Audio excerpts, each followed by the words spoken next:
Patrick, did you like it? It's good enough. It's not an amazing movie. I had very low expectations for it because I really didn't know much about it. I thought the acting was pretty good. I enjoyed all the familiar faces, from the Twilight Zone, including the saddest face I've ever seen.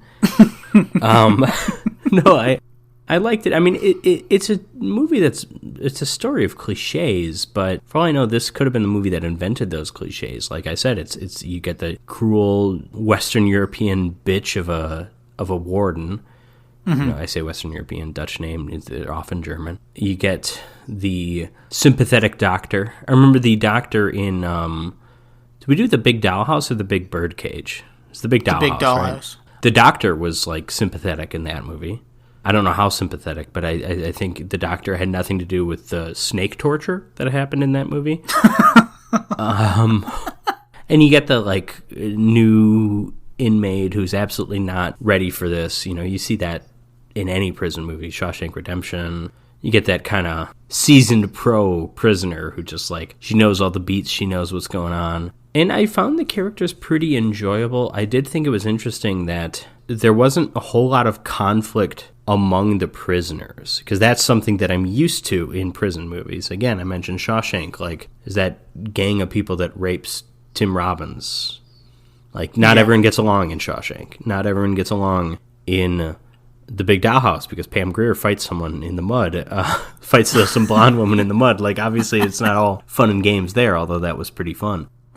So that's kind of unusual as far as prison movies go, but I wonder if maybe that's just there weren't a lot of early prison movies at this point. There's also a meta moment where there's two characters talking about going to see a movie or something, and it's is that prison picture or whatever? And she's like, yeah. And then the other one's like, they never get prison right in movies. And it's oh, look at that.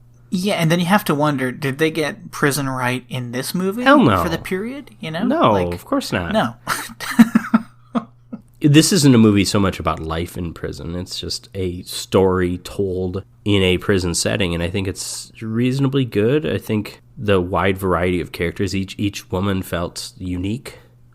Yes, yeah. You got the stripteaser, you got Brenda, who's just a lot of fun, you got Helene, who's got her own things going on. I enjoyed the characters. I enjoyed this movie.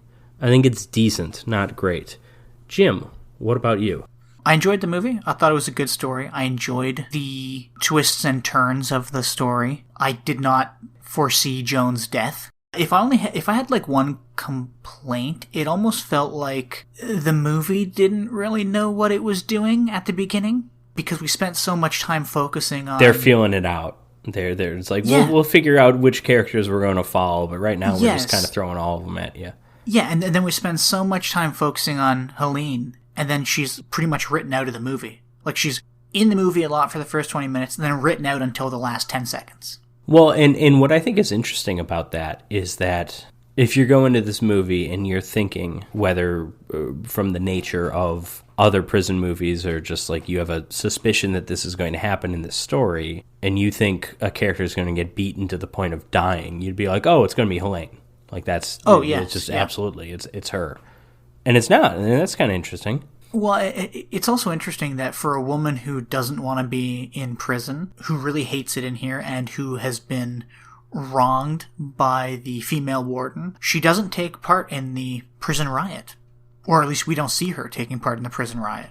Yeah, or maybe she's in the background somewhere. I mean, there's a lot of characters in there. Yeah, it was just interesting, the way in which they took this movie. But I was fine with it. Again, I enjoyed the story. It feels less exploitative. Yeah, this one's not really an exploitation movie. You can see even from the poster they were flirting with that idea. But I think this, again, I mentioned this last episode, but the little research I did at one point, this seemed to be pointed to as being the first women in prison movie, or kind of an early women in prison movie that other movies kind of borrowed from. And I think those other movies are when they got sleazier and more exploitative.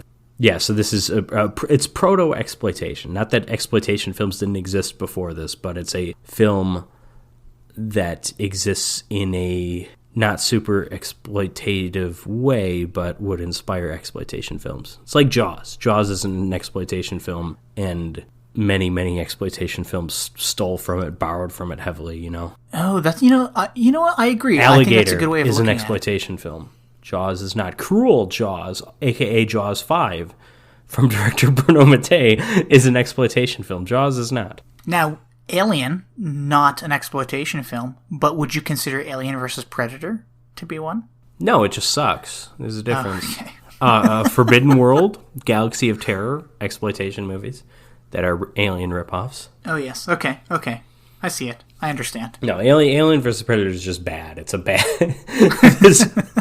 Most exploitation films are better than Alien versus Predator.